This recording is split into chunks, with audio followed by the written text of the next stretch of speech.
They tied a rooster to a stake and put it on trial for laying an egg. A man was executed for stealing the moonlight. And in one village, a pig was publicly hanged in front of hundreds. These aren't myths. These are real crimes, real punishments. From the darkest corners of the Middle Ages. What kind of justice system punishes bread, animals, or silence as crimes? Let's uncover the bizarre truth behind 7 medieval charges that sound completely insane today, but were deadly serious back then. In the year 1474, the city of Basel, then part of the Holy Roman Empire, held a formal court proceeding that to modern eyes would seem absurd. The accused, a rooster. The charge, laying an egg. This was no joke. The local authorities treated the case with the same gravity they would any other capital crime. The egg in question wasn't merely a biological curiosity, it was evidence of a supposed pact with the devil. According to popular belief, if a rooster laid an egg, it wasn't natural. It was an omen. Worse, that egg could hatch into a basilisk, a legendary serpent said to kill with a glance. The fear wasn't metaphorical. People genuinely believed that such a creature could destroy crops, spread disease, or bring divine punishment on entire towns. The rooster was imprisoned, placed on trial, and given legal representation. The court called witnesses. Proceedings were conducted publicly. The egg itself was entered into evidence. Eventually, the court ruled that the rooster had committed the heinous and unnatural crime of laying an egg, which was considered an offense against nature and God. The sentence was death. The rooster was burned alive, both to destroy the creature and to neutralize whatever evil influence was believed to be present in the egg. As strange as this sounds, the rooster's case wasn't isolated. In medieval Europe, animal trials were not rare. Pigs, dogs, goats, even insects were sometimes charged with crimes ranging from theft to murder. In France, a sow was once hanged for killing a child. In Switzerland, termites were excommunicated for damaging a church. These weren't symbolic gestures. They were carried out by real judges in real courts, following actual legal procedures. The belief system underpinning these trials was a volatile mix of Christian doctrine, superstition, and early canon law. Medieval theology taught that the devil could operate through animals, especially those associated with witches. Chickens and roosters, often kept near homes and used in folk practices, were especially suspect. If a creature displayed behavior considered unnatural, such as laying an egg, without being female, it was often interpreted as evidence of diabolic corruption. The legal system of the time did not separate spiritual offenses from criminal ones. Everything was tied to divine order. If something defied natural categories, male bird laying an egg, it wasn't seen as a genetic fluke. It was seen as supernatural disorder, and where there was disorder, there had to be punishment. The Basel rooster trial shows how justice in the Middle Ages was not only about human behavior, but also about defending the boundaries of belief. Crimes were not always judged by their consequences, but by what they symbolized. Even an animal could become the focal point of fear, projection, and moral panic. This trial, documented in legal records, is one of the clearest examples of how law, religion, and superstition blurred into one, and how easily fear could take the shape of a courtroom verdict. In the year 1386, in the French town of Falaise, a sow stood trial for murder. The charge, mauling a 3-month-old infant so severely that the child later died from its wounds. The event, tragic in itself, took a turn that seems almost unbelievable today. The pig was brought before a secular court, tried for its crime, and sentenced to death. But this wasn't a simple execution. It was a ritual, carried out with deliberate symbolism.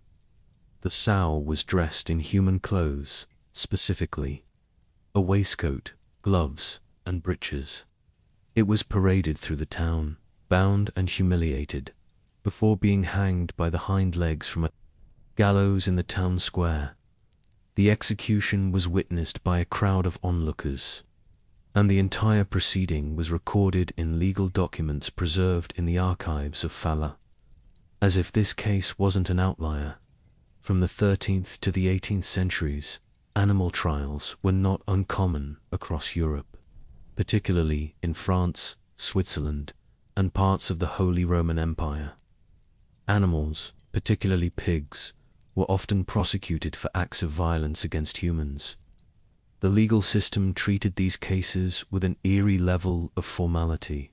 Proceedings involved judges, prosecutors, and sometimes even court-appointed defense attorneys. Charges were read aloud, witnesses were called, judgments were handed down. According to established law, to modern sensibilities, these trials seem irrational. But in the worldview of medieval Europeans, they made a certain kind of sense. Justice wasn't just about punishment, it was about maintaining moral order. A crime, whether committed by man or beast, was a violation of divine and social harmony. And when that harmony was broken, restitution had to be made.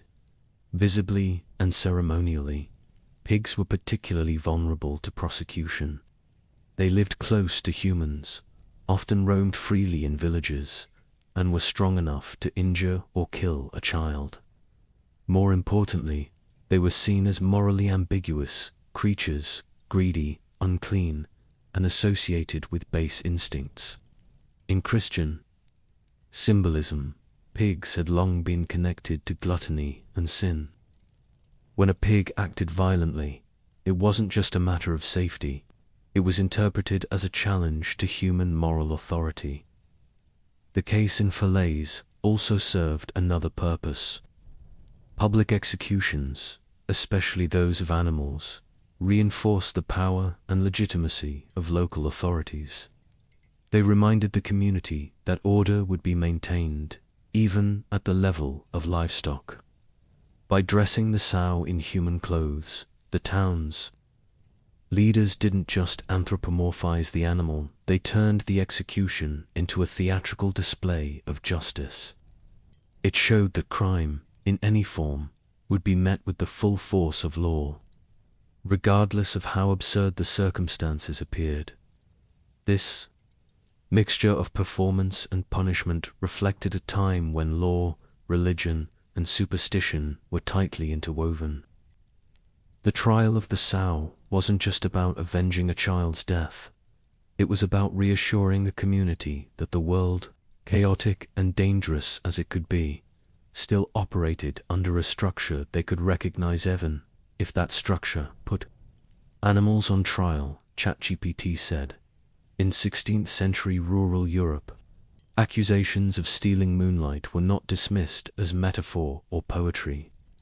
In scattered villages across the Alps and the Carpathians, farmers, beggars, and even herbalists were brought before local tribunals for interfering with forces they were not meant to control, namely the natural light of the heavens, theft of moonlight, or furtum, lucis luna, was not officially codified in royal law, but it existed in the shadow of legal custom and local superstition.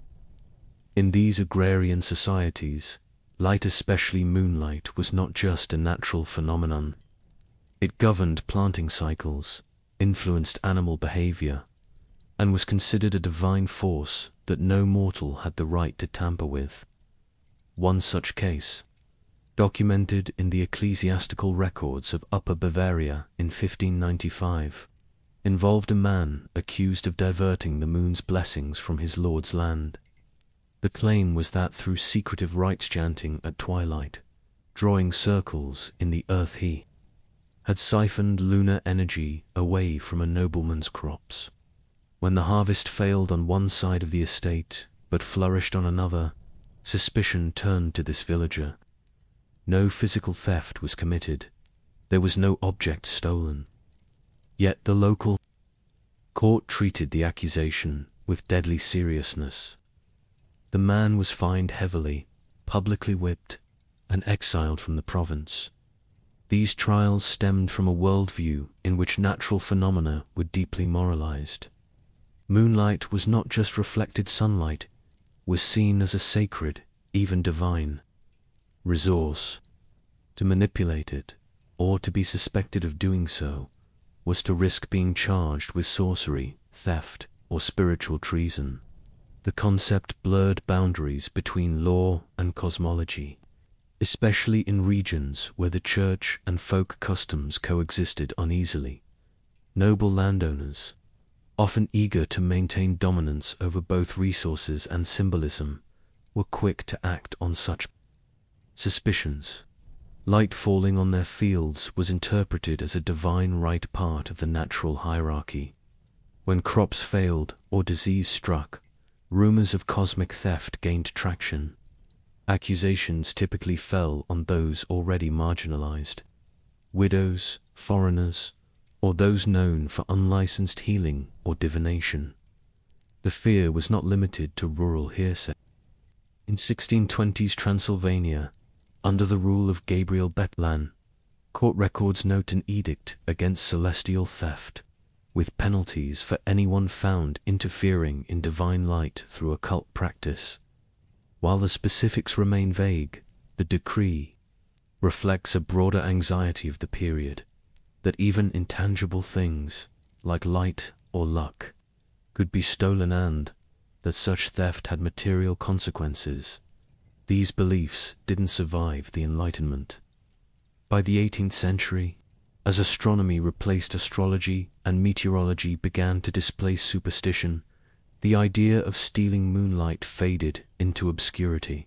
But for centuries, it reflected a genuine fear that unseen forces governed prosperity and ruin, and that tampering with the natural order could be punished, even when no one truly understood what had been taken.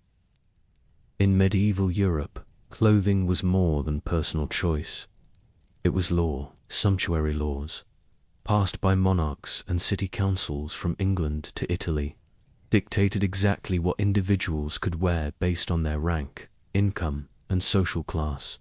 A shoemaker could be fined for wearing silk.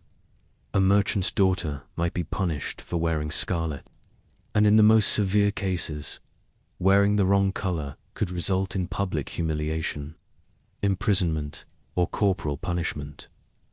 These laws first appeared in the 13th century, but gained traction in the 14th and 15th centuries, particularly in places like Florence, London, and Paris.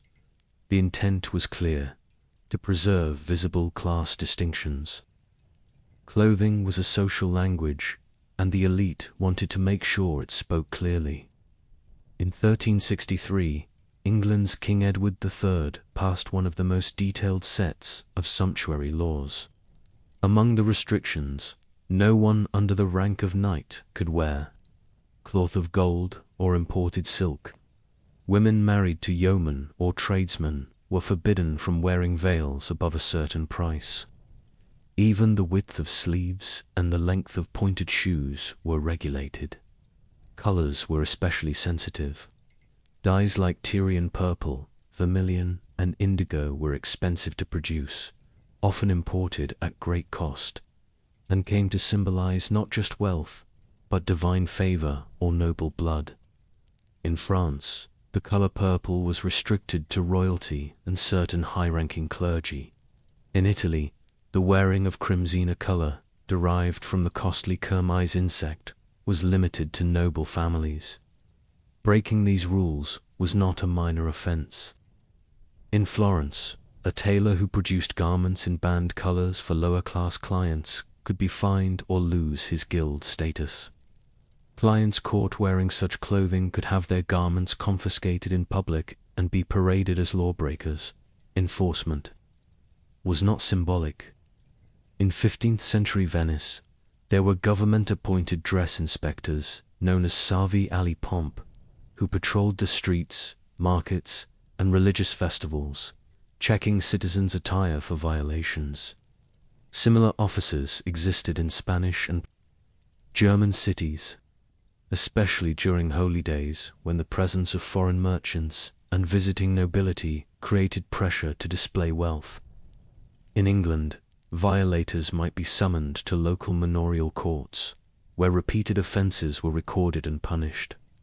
The laws weren't only about maintaining tradition, they were political. The merchant class, growing richer through trade and finance, increasingly adopted the dress of landed nobility.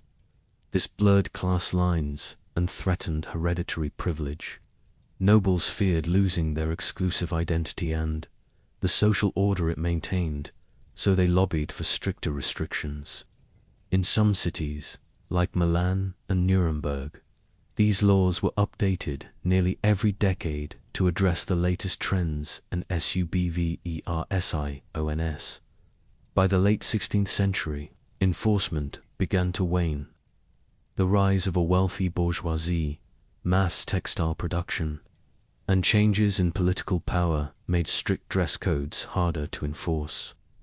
But for centuries, a person's wardrobe could be both a source of status and a legal liability. In medieval Europe, identity wasn't just shown through action or name, it was stitched, dyed, and worn across the chest, and wearing the wrong color could mean you had committed a visible, punishable crime. During the height of the Inquisition, silence wasn't protection. It was evidence in inquisitorial courts across Europe. Particularly during the 15th to 17th centuries, defendants accused of heresy, witchcraft, or blasphemy were often placed in a legal trap. Speak and risk incriminating yourself, or remain silent and be condemned anyway.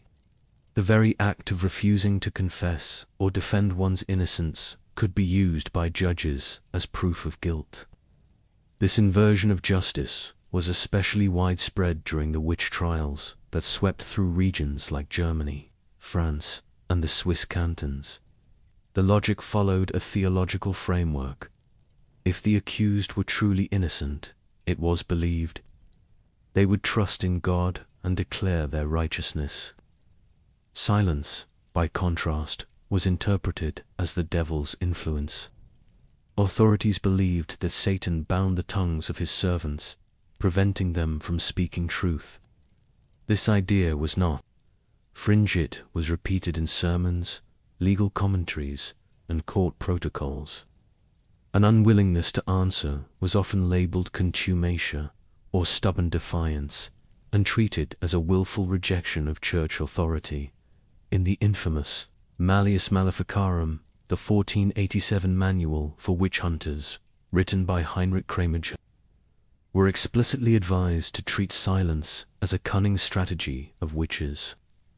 The text encouraged prolonged interrogation, threats, and even torture to break the accused.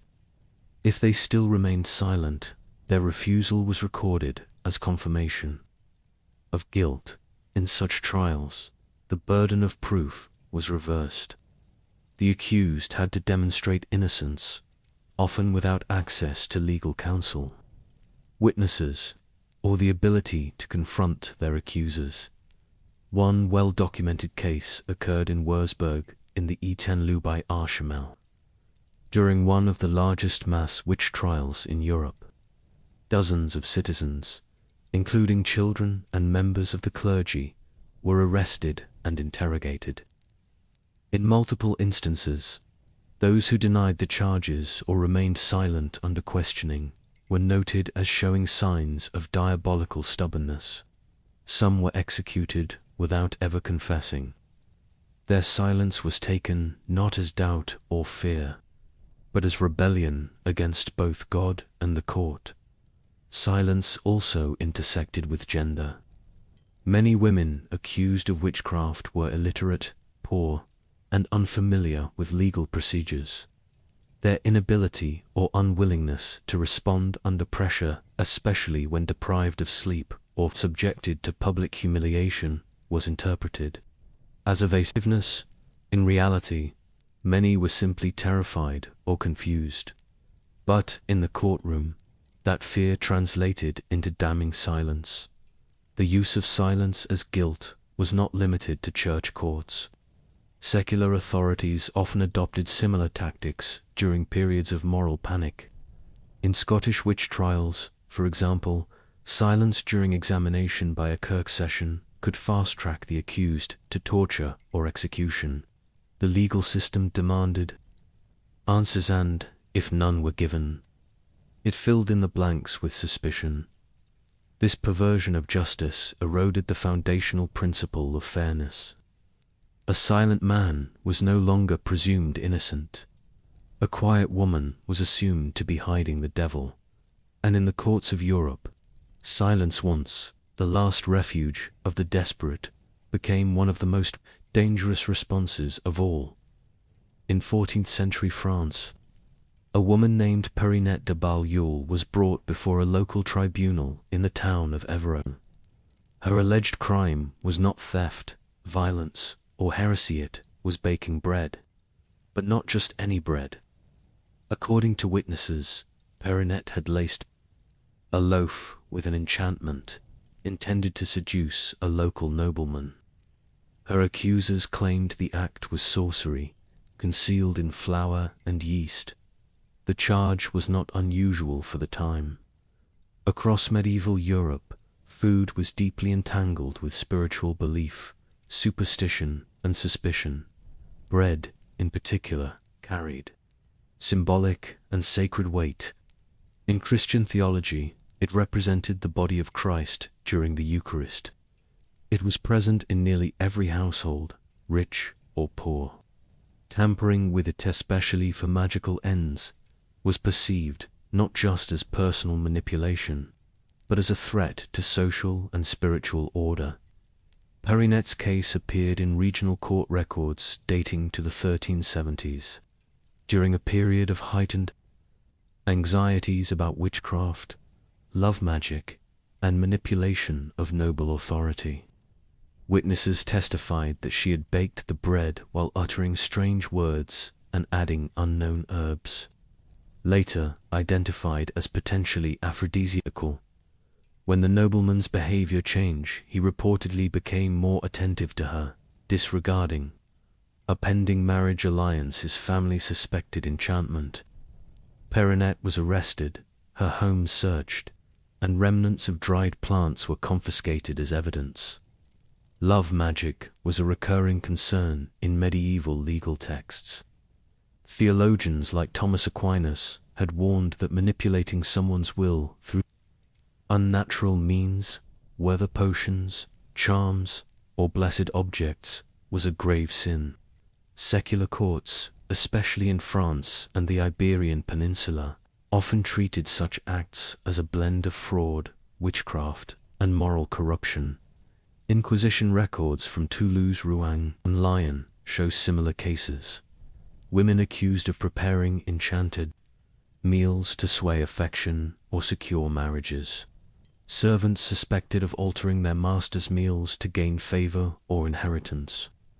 The practice, often labeled maleficium, didn't require dramatic rituals or demonic invocations. A whispered spell, a hidden ingredient, or a symbolic act could be enough to trigger arrest. Convictions varied depending on region and social status. Lower-class women, like Perinette, faced the harshest penalties. In her case, the court found her guilty of using unholy arts in the preparation of sustenance. She was fined, excommunicated, and banned from the town for a period of 7 years, a sentence recorded in the archives. But without further detail on her later life, the fear that food could be turned into a spiritual weapon was not limited to France. In parts of Italy, the Papal States, and the Rhineland, laws emerged to police kitchens and marketplaces.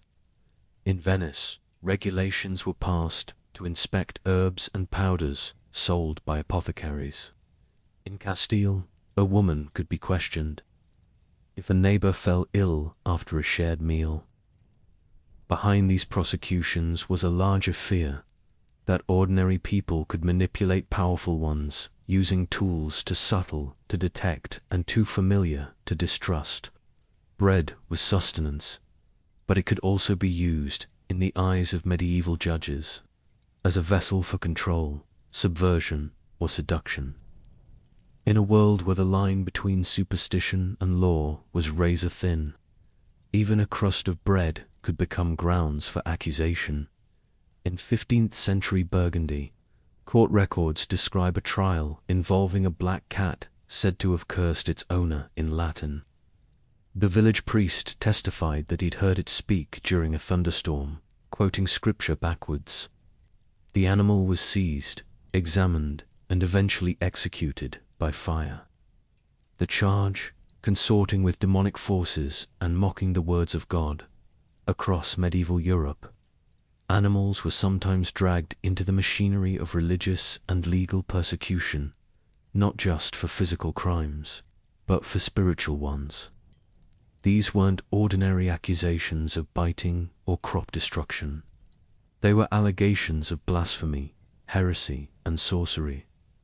The line between folklore and law was thin in this era.